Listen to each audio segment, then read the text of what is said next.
Welcome to the Got Academy podcast.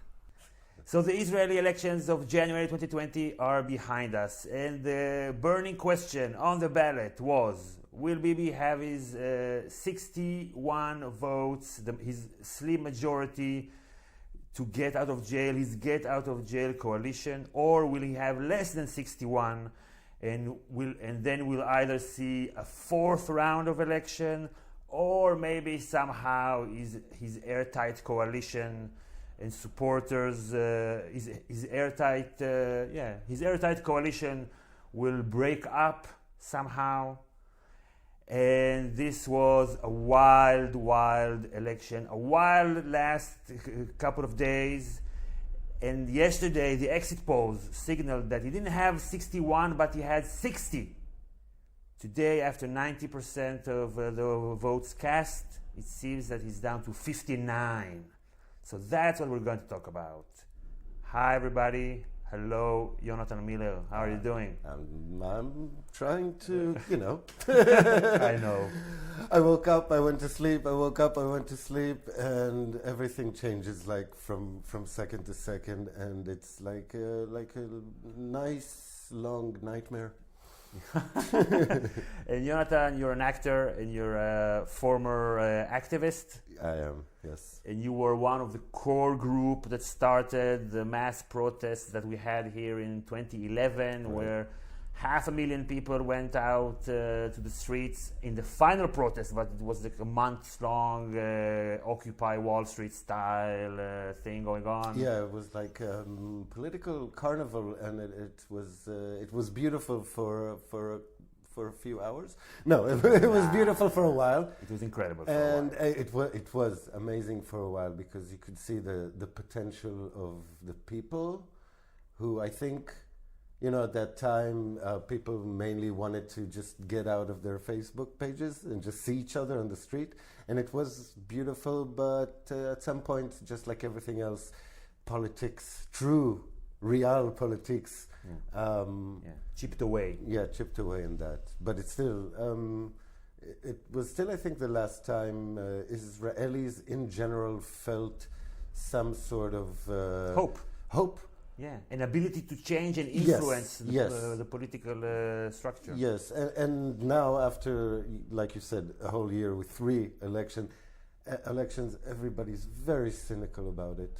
Very cynical. There's like the connection between true belief, and just the real politics is there's a whole gap, world away. A canyon. A whole galaxy is away. So, and if you're hearing some noises in the background, they're demolishing a house, a building nearby. So that's that. Which we did our best to try and contain the sound. So the elections are behind us. As it stands now, Bibi he's the largest party in the parliament. This is a big deal for him, like more of a statement. 36 seats versus the rivals of 31 seats as of now. But he doesn't have his 61 seats. He has, like, for his coalition, he has 59. Right. 59. Yes, like yesterday and for a few hours today, he was at 60. With 60, he might be able to form a coalition if one of the 60 non-Bibi members of Knesset, some of them are extreme right-wing Jewish racists, some of them are religious Muslims, some of them are liberal left-wingers, some of them are apartheid right-wingers who just don't believe in corruption. And all of them have to agree to vote against Bibi's coalition if he has 60. If he has 59, then he can't even claim he has a mandate. He has won a mandate, which is the narrative that they were trying to create yesterday, that basically this was a mandate for Bibi to not stand trial for corruption, bribery, and all that. One pundit on TV said this is basically tantamount to a pardon from the people. Right. Yes, this is how they portray it. And this morning, I forgot what's his name, Machluf?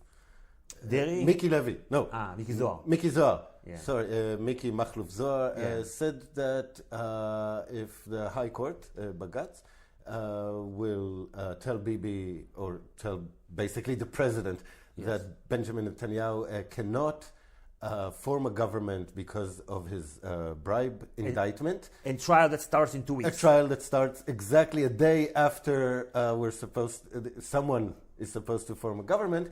He says that Bibi should not accept the High Court's decision. So this is what we've gone to. Yeah, this is what's at stake now. It's more than at stake. It's just basically he says. You can just ignore.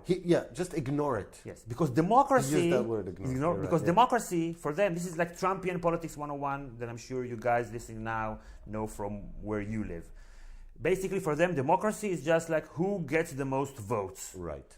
That's it. No matter how you get the most votes, no matter if you have to lie and deceive and cheat, and we're going to get into that. And there's nothing else that is important in democracy. Civil rights, checks and balances. No, yeah. Who cares? So I call them they, but I think that there's we're not young anymore, and we both of us could see I think I call it the deterioration of Israeli democracy, which is basically in the womb. It's already a problematic democracy, right? It's a democracy, but it's a safe haven for Jews. With non-Jews who live here. With non-Jews who live here, but they have a special, Jews basically have the rightest of the right to be here, I think. This is our country. Yeah. That's the way that it's portrayed. Yeah. You can live here, it's fine. But it's our country. You can live here in a democracy. Yeah. But it's our country. So from its birth, a true, Greek democracy, classic Greek democracy, is basically impossible. But I think that we see it all around the world. The essence of democracy, as if you envision it from a philosopher's standpoint, is very much distorted when it comes to basically the down and gritty, when the rubber meets the road. Exactly. In many countries right now. Yeah, in all countries. You have voter suppression in the US. You have a weird system also in the UK, where the will of the people can be distorted according to the different districts that gerrymandering. You have all kinds of weird things. Admittedly, ours is weirder and more problematic. It could be solved if there was a political will to solve it, but it's not in the cards. So this is the cards. This is the hand that we've been dealt, and we have to play along these rules. Both of us lean left, obviously. For our listeners to know, this is the perspective that we're giving. If you're very interested in the right-wing perspective, then you can listen to Benjamin Netanyahu or whatever Republicans with their talking points. I don't find that very interesting or appealing. So, I want people to understand. So, I watched yesterday the exit polls with Noga, Ariel Galo, that you know from the YouTube channel and this podcast. And we recorded our analysis right after these results, but I'm re-recording everything now with you, Jonathan, because now the results seem very different, just because one seat went from one side to another. Because 60 seats, it will be very hard politically to stop Bibi, because his narrative makes a lot of sense. I got 60 votes, 60 seats. Right. I got the majority. Come on, we've been doing it for a year. Come on, let's move on. And not only that, in such a small country such as Israel, that one vote is about 2,000, 3,000 people. It could be that difference. Now, those 2,000, 3,000 people, by the way, is something that I want to talk to you about, which is something very interesting, how a country basically, in its third election, is coping with the coronavirus epidemic. There were 16 special ballots of coronavirus ballots, and of course the TV cameras were all around it all day. And I just read in the morning that the Ministry of Health people are kind of afraid to touch it right now. The ballots themselves. There's like some sort of fear that, just imagine if, so basically those corona ballots are not people who got infected, but are people who had to be in isolation. Yeah, because they came back. 2 week, came back from Italy or from China or something like that, and they were put in self-house arrest, basically, for 2 weeks in isolation. And you trust them. You stay there, right? Yeah, you trust them. Some of them took like buses to the ballots, but with the mask, without the mask, but it was a very funny voting process, basically. And just to think about it, these are still uncounted for. We also have the double envelope counting. The military, and people who vote prisoners outside, and people who vote outside. Outside their own their exact address. Right. And in the last election, the soldiers added another seat to the left-wing parties. Well, this the soldiers. The soldiers. A lot of soldiers vote Meretz. A lot of soldiers vote Meretz. Really? Yeah, Are you sure it's the soldiers or just generally the double envelope? I think the soldiers. Okay. Like there's a myth that the soldiers are more right-wing and they vote for the right, but a lot of them vote for Meretz. Because I know that what changed the original myth, which usually the soldiers' ballots, what we call the double ballots, have been balanced out by a lot of Tel Avivians who are still registered at their parents' place very far away from Tel Aviv, a lot of students who just go to those handicapped ballots and say, I don't feel too well, I've got corona. You don't have to say anything, you can just go and vote. I did it once. Yeah, I did it this time. This is how I voted. And I was very surprised. I voted with my driving license instead of my... And they're not allowed to ask you what kind of handicap you have. What's wrong with you? The line was huge and very hipster. Okay. But I know lines in other places are huge as well. So this is how we got where we are right now. Okay. So how did we get here? So we've had a lot of wild elections here in Israel because there's always this feeling that a lot is at stake because of the basic Israeli feeling that we are surrounded by enemies and we are post-traumatic people. That just think about it. Just this nation was created by people fleeing the worst genocide ever. And then you added to the mix Jews from all other kinds of places in the world, and Palestinians, and a conflict within and without for 70-some years. And this is a miracle that people are not killing each other in the streets, I think. And one of the main highlights of this election is that the joint list of the Arab parties has a record of 15 seats out of 120. And turnout was high all over. Right, you went over it. You want to share the details? So the third election that people thought, nobody wants to vote anymore, nobody cares anymore. Cynical. Everybody's cynical? Okay, you have the a big turnout. Data? A very big turnout. I think it is around 70%, and we have been used, like I said, since 2001. You said to me, you didn't say that to them. Right. So, in general, the turnout in the 2000s was around 63, 65, 66%. This time, around 2015 was high again, but now we have a record since 99. And it's 72? And it's, I don't have the exact thing, but it's around 72. Around 72. And so in 1999, we had like an ex-general, Ehud Barak, that swept the vote, and everybody was super hopeful that it's going to change so many things and bring peace. 4 years after the Rabin assassination. Yes, but then he was just the most horrible prime minister ever, and since then the people were disillusioned, and it took us 20 years to go back. To those numbers. Not even that. I mean, until 1999, the turnout was around 79%. Which is now, it's like a dream. It's not even possible. How can you get to 79% now? And I think we shouldn't, because 79% would mean something pretty drastic. Because I think this deadlock thing that we have right now is the only thing that, well, from my perspective, it's the only thing that keeps Bibi in check, because after I would say he's 20 years in power right now, Okay. on and off, On and off. but the residue that he left in those 20 years and what he made us accustomed to by his ruling, because he is a ruler, I'm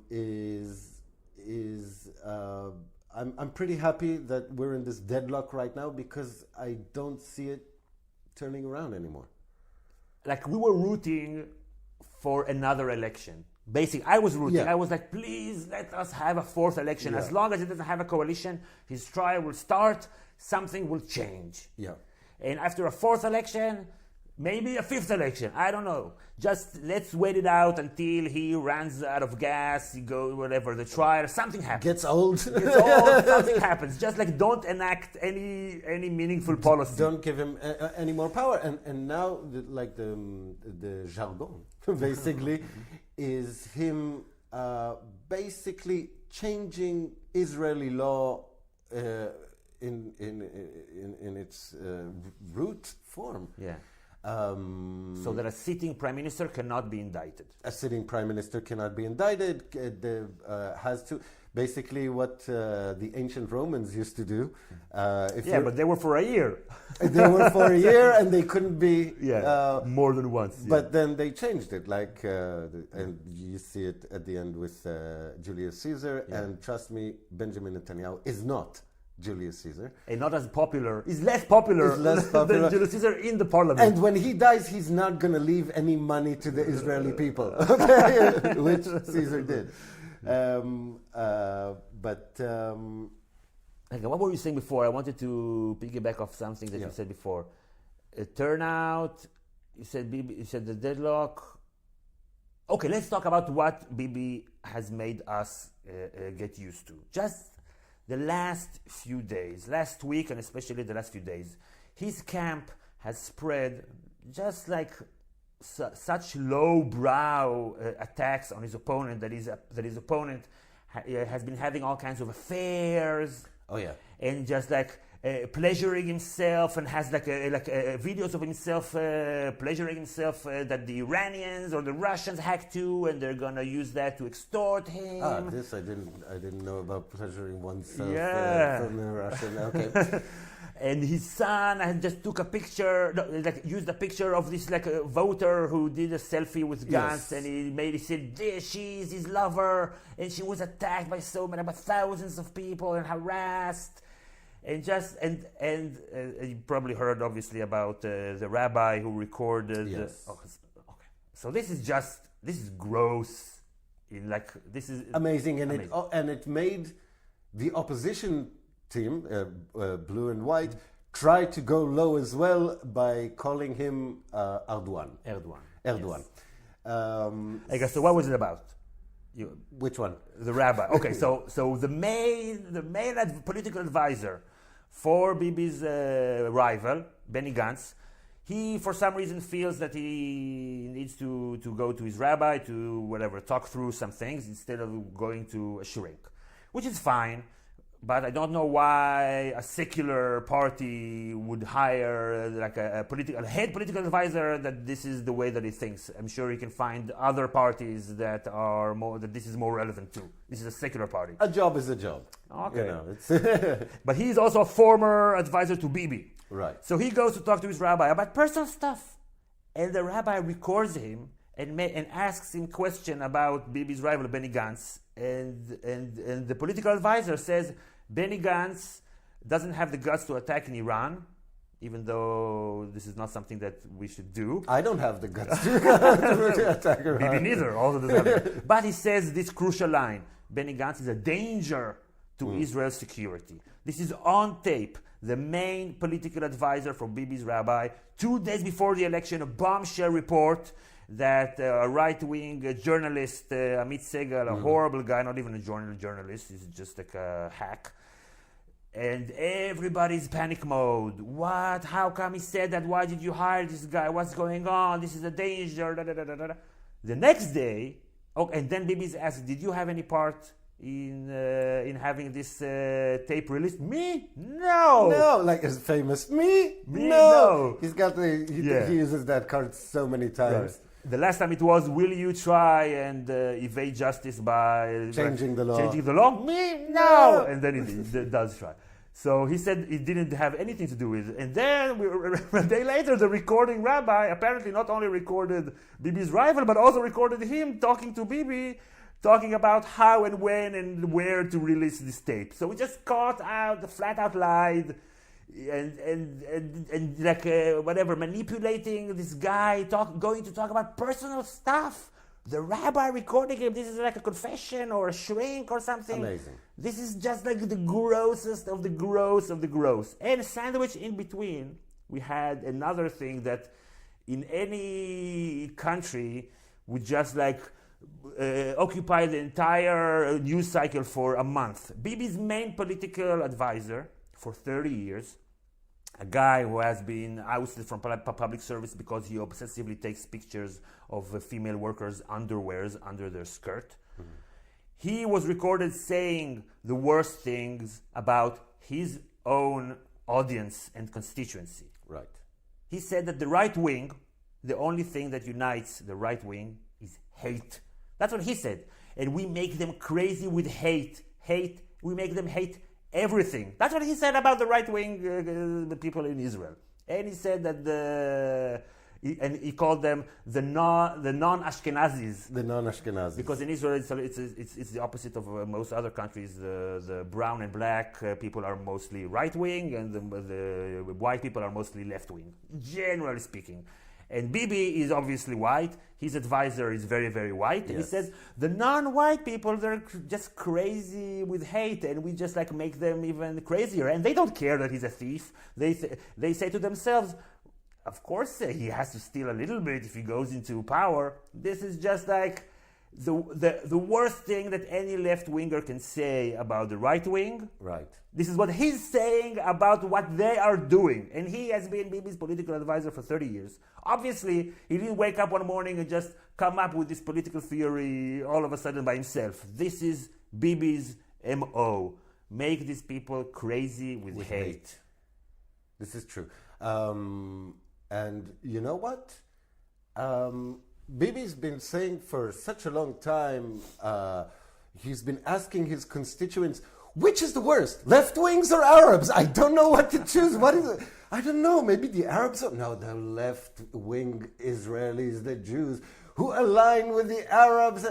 Now, this whole election has been, and so he got his answer. Turnout of Jewish white people, Israelis, have voted a lot for the Arab coalition parties. Right, the Arab joint list. The joint list. Really big turnout. Yeah, added like 2 seats probably. 2 seats probably. And so Bibi was right, you know. I mean, if you target your enemies so precisely, your enemies will crystallize around that. And this is basically my only little hope. I mean, the last a lot of mistakes were made by the left again and again. Horrible campaign by Blue and White. Also, the fact that Blue and White, the main opposition party. The main opposition party, yeah. So they knew they were getting votes from the left because the old Labour Party has been deteriorating for the last 20 years, basically since the Rabin assassination, almost 30 years now. They've been deteriorating. A moment of silence. Yes, deteriorating in a very, very consistent pace. And so the Blue and White was trying to show the people of Israel that they are very center and they're very, very right-wing. And they just, I don't know, for some reason, none of them tried to tackle the issue of the joint the joint Arab parties. Yeah, because they cannot form a government, left-center government without them. and the only way that they can vote, that they can form a government, is with extreme racist right-winger Avigdor Lieberman, who will never cooperate with the Arabs. So there are too many moving pieces to put together. This is true, but I'm still in shock that the conversation around this election was about like the right of those 15 parliament seats to exist in some sort of way. Yeah. So like a traitor is someone who is even relying on those 15 parliament seats, not even within the government, even without, just relying on their sane vote of maybe not starting a war with other Arab countries. Or maybe passing some kind of reform. No. Or making even peace with the Palestinians, for God's sake. Yes. No. Don't be so extreme. Yeah, I know, I'm sorry.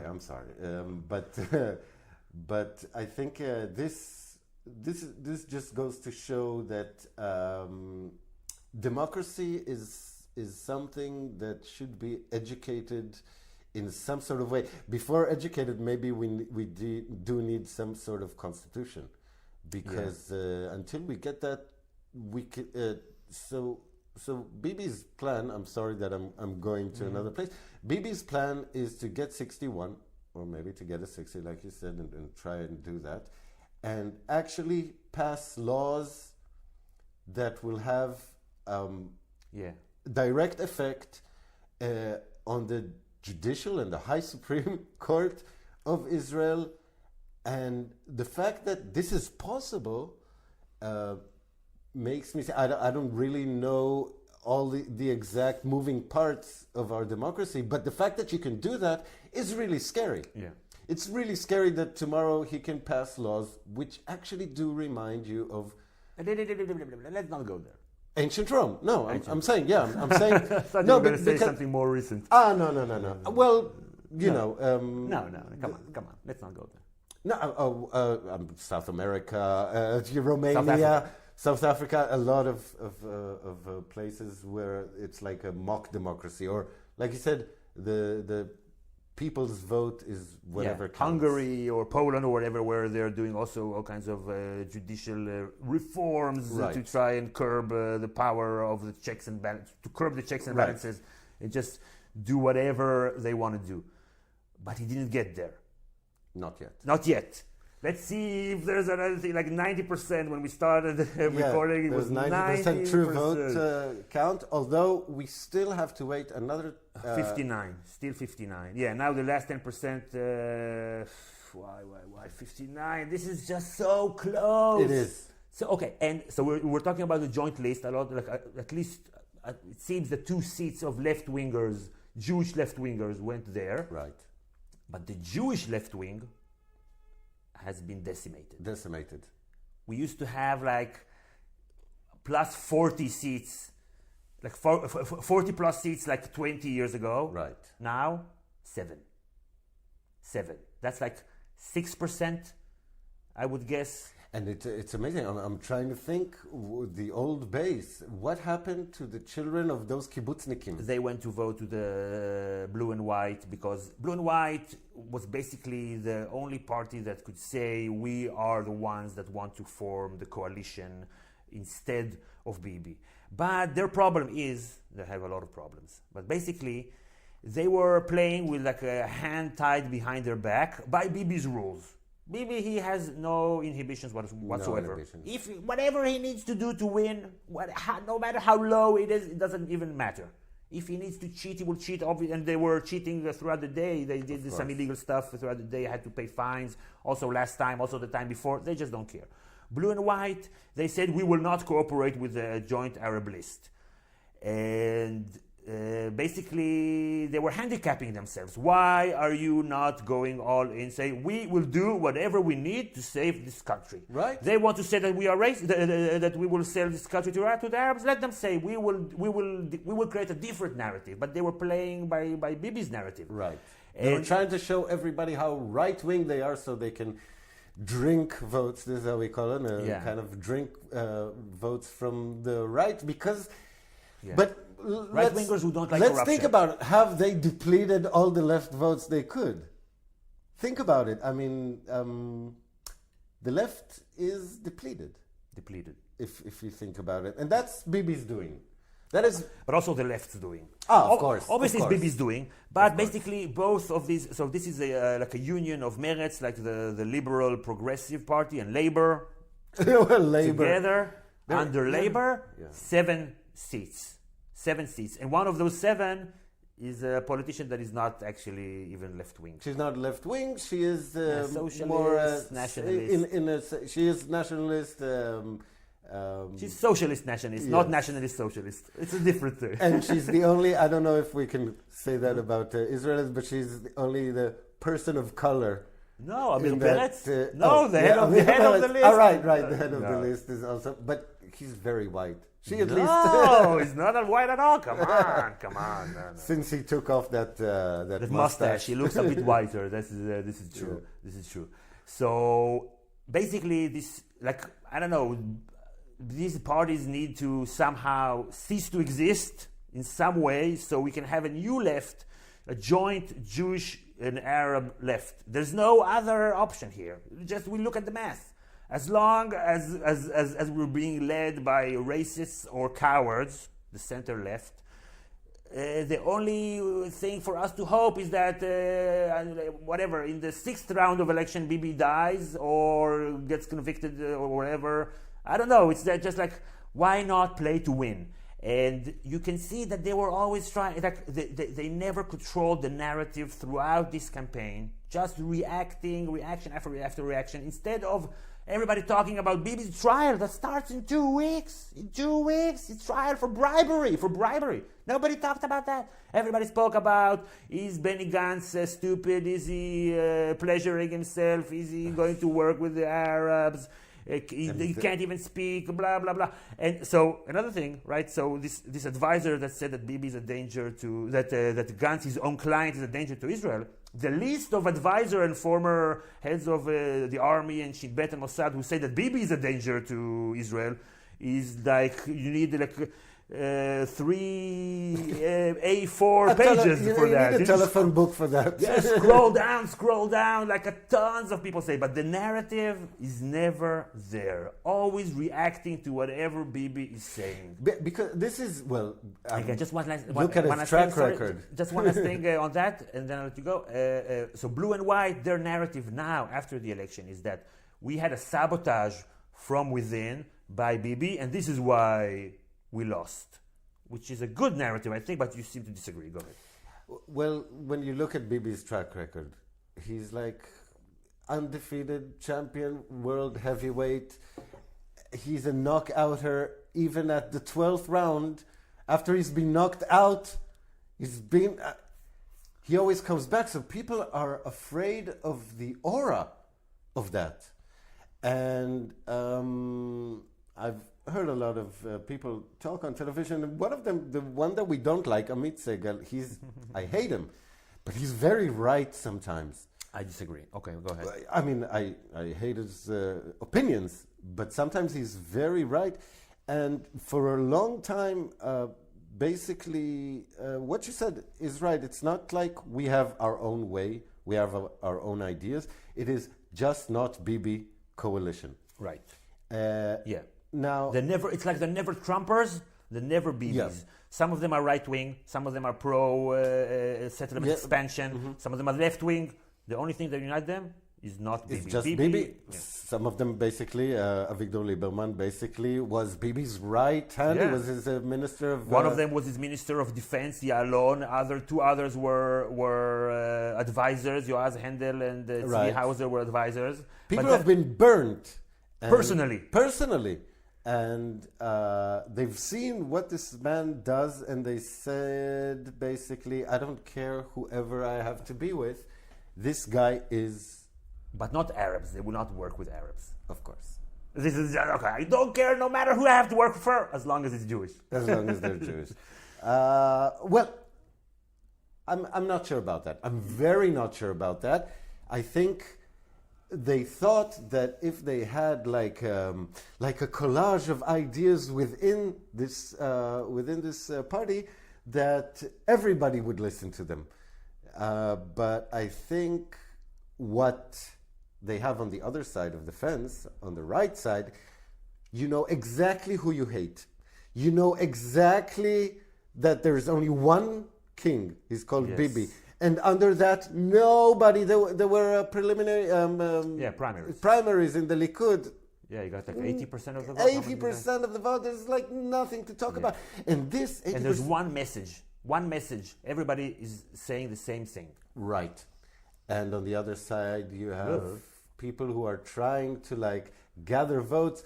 Oh yeah, I've got a yarmulke on my head and I don't like Arabs so much, so I'll take some right votes. Yeah. And then I'm like very left-wing and very liberal, and they thought they could do that collage, and that collage just didn't make any sense. Because they lost, according to now, 4 seats from last time. They still got a very impressive result, historically speaking, of like 31 seats, which is a lot.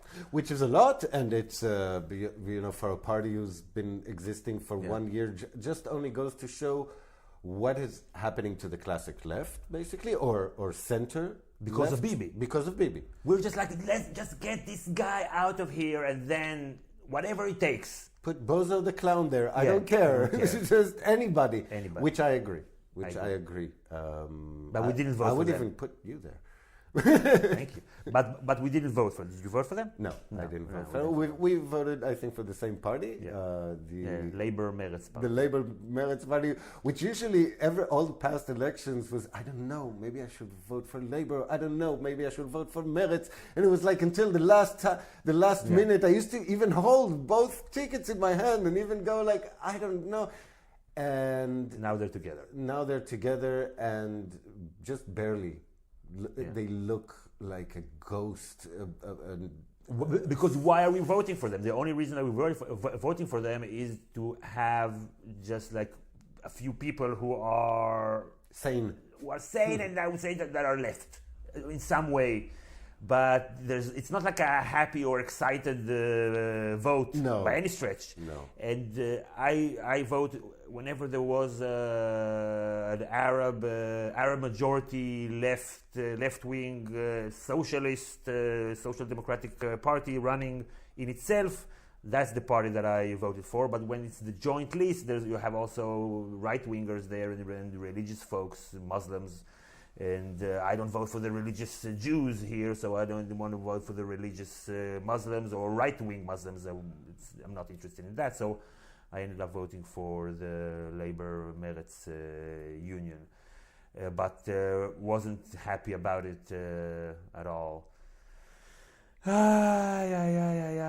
We have like this kind of a Stockholm syndrome here. It's very hard to get rid of this guy. Very, very hard to get rid of this guy. Okay, so to your point earlier, I think that his greatest gift is a master storyteller.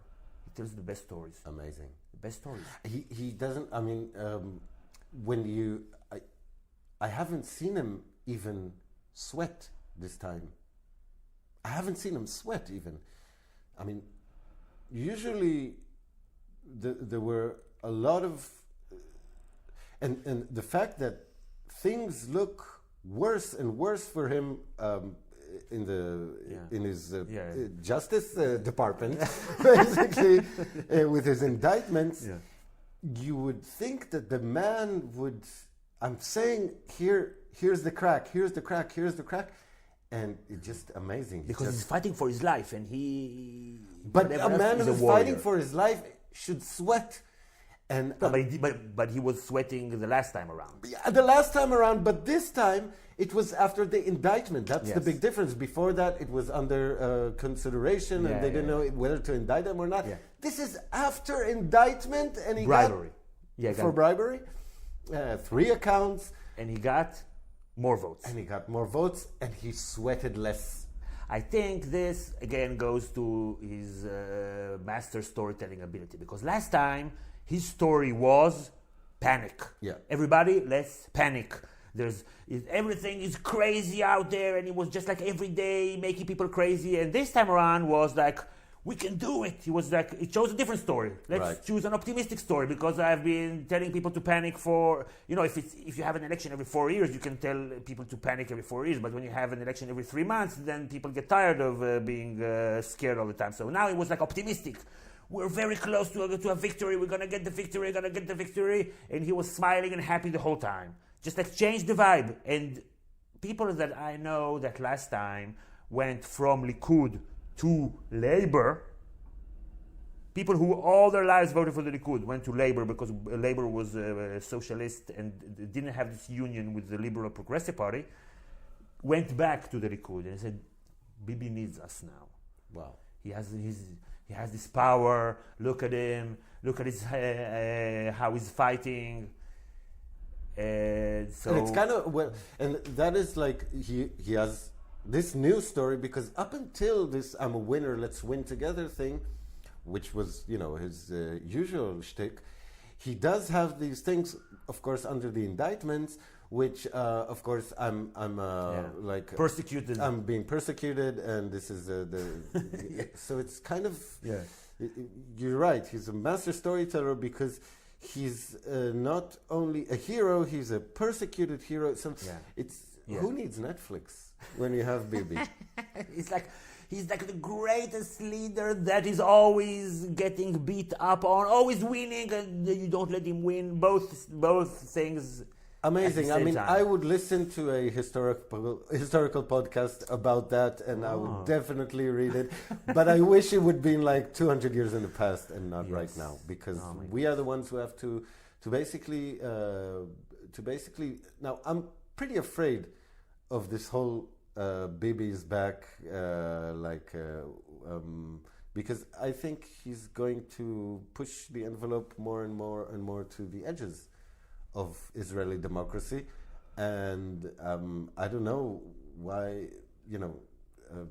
Erdogan, Putin, he's got a lot of friends, Trump, who people who are sure they are above the law, and he's going to implement that. He's going to implement that. This is, if he manages to form a coalition, it's very, very, very hard to dislodge him, because of the current rules where you have to agree upon a replacement. And since in the non-Bibi camp you have both Jewish right-wing racists and the Arab joint list, they will never be able to agree on a replacement. So the moment you become prime minister, it's very hard to take you down. Right. So if he does manage to form a coalition, I don't think we can overstate the historical and political significance of that, because this is a guy who will not go down quietly into prison. Never. Never. He will slash and burn and destroy everything in order to not go to prison, and he will destroy everything to be prime minister, because this is who he is. He's the prime minister. What will he do after that? Stay with his crazy wife and 30-year-old kid?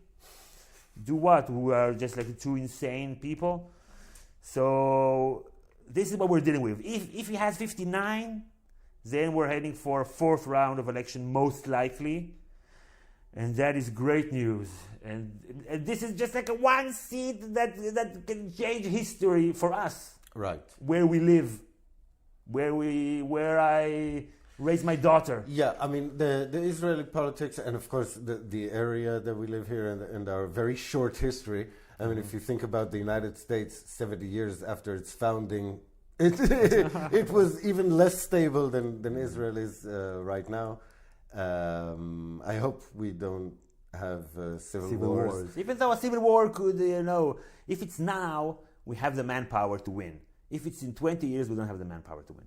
I think civil war is a loss for everybody, but of course. But if it's inevitable, do you feel that it might be okay? I'm just thinking now. Oh, now is the time, because I think theoretically, we're not. Nobody wants a war. You want to go deep there? No, we don't have time. If you want to break out the Israeli army, the Air Force, the high Air Force officers are very left-wingers, and this is still our edge. and the ultra-Orthodox, they don't go to the army. Right. and the But the down to the down to earth, knit to grit infantry. No, I think also left of center. I would say left of center. Golani, Givati. It's got. No, Again, religion. I mean, we have all the ex generals. Right, but the ex-generals, exactly. No, I'm saying captain and below, a lot of yarmulke wearers.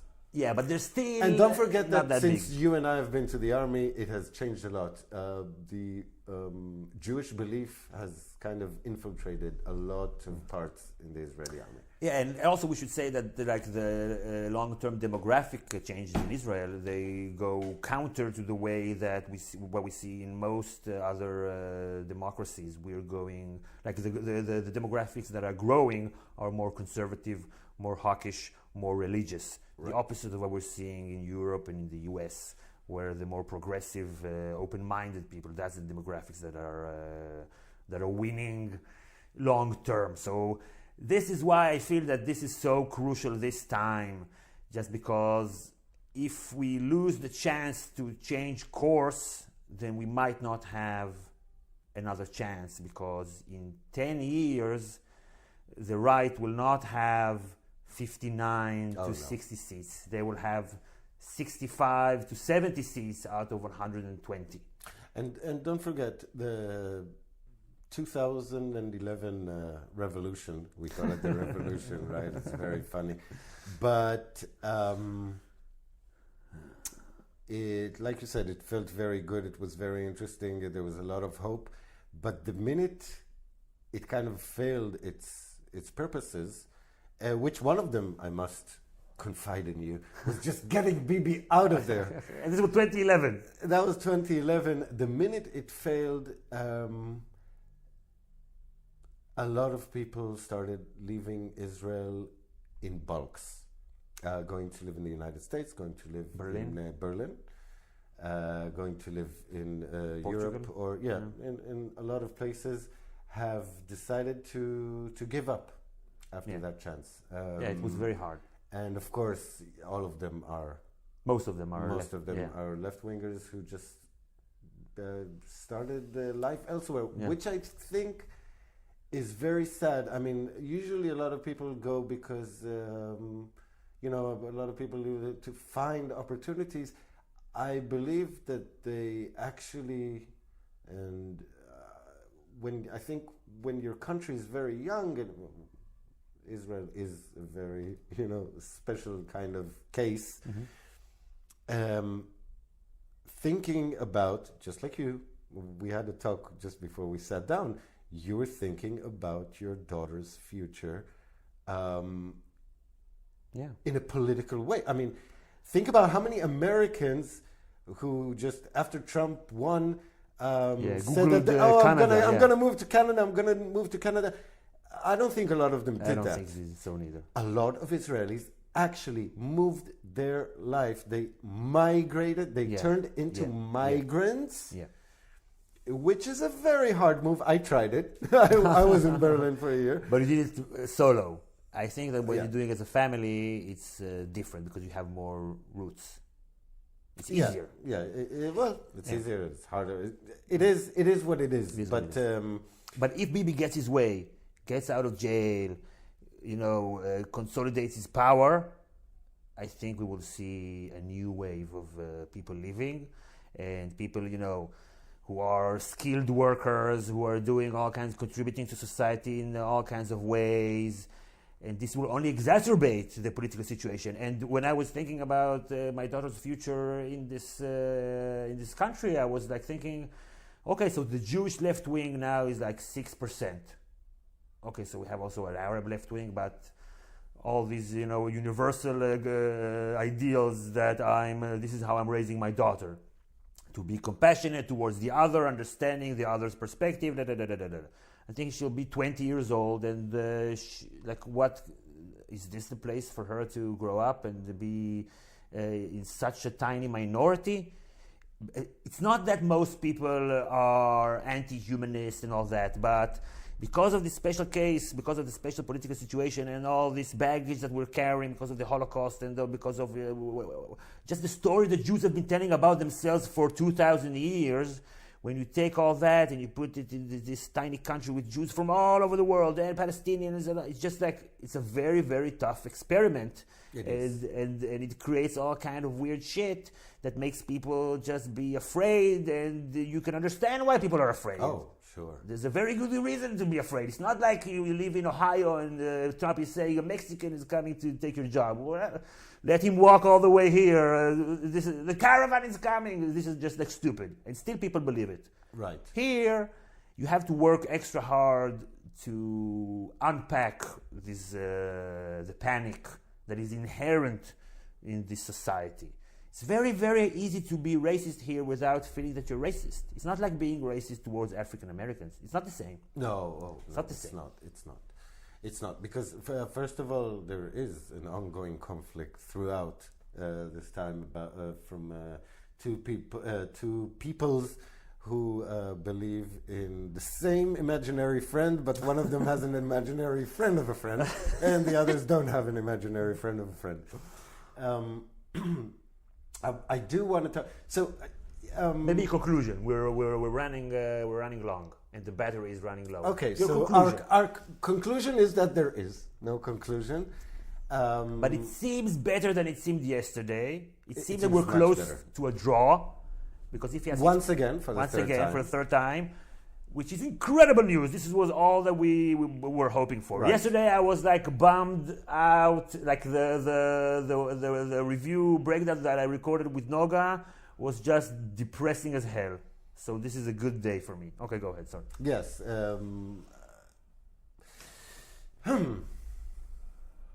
What do you want people to take away from this? Be careful, people. It could get worse. There's so much to talk about. I don't know. Maybe you could. I'll start. And you think edit about this out. I just want to add another thing. We're talking about the left leaving Israel, or the left not finding its way inside Israel. We've had, since 1990, I'm going back to history again, two huge influxes of migrants coming in. Yeah. There was the Russians, of course, in 1991. Ex-USSR, when it broke off, a sixth of the population influxed into Israel. 1 million in a few months, in 1 year, basically. 1 year. During the Gulf War, they came in with the Scuds from Iraq, but 1 million people were added to the 6 million that were here. That is an amazing number. Yeah, people who have an inherent also mistrust of anything left. Of course, anything USSR. in red color, anything left. And if I might say so, I don't think it's racist, I'm just saying, a very militaristic approach. Yeah. A very militaristic, these are people who lived throughout, behind the Iron Curtain for 50, 60 odd years.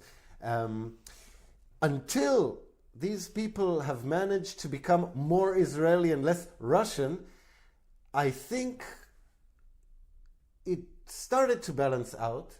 Okay. A little bit, but then the French came.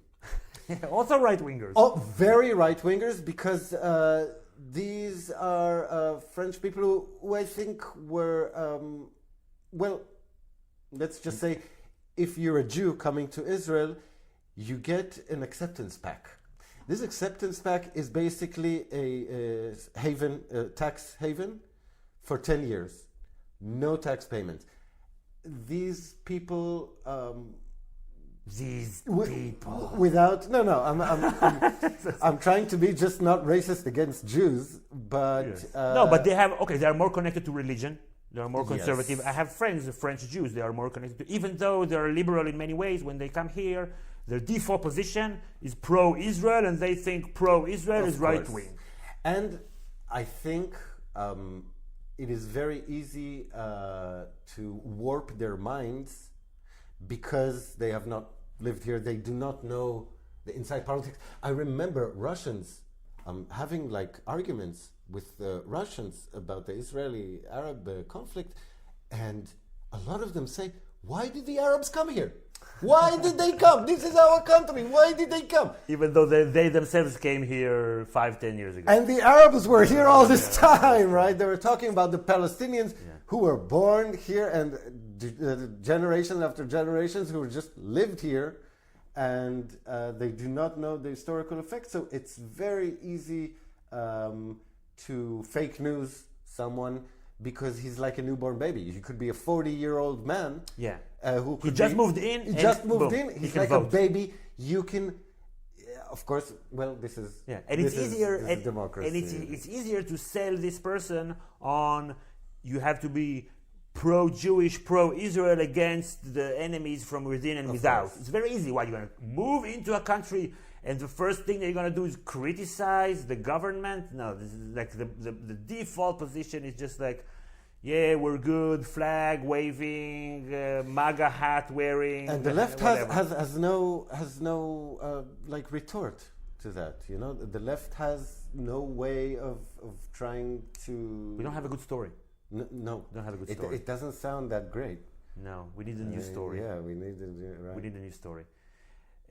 My takeaway would be that it seems that we just like by such a thin margin were able to avoid disaster. Let's see if anything changed as we're talking. Still 59 seats. Okay.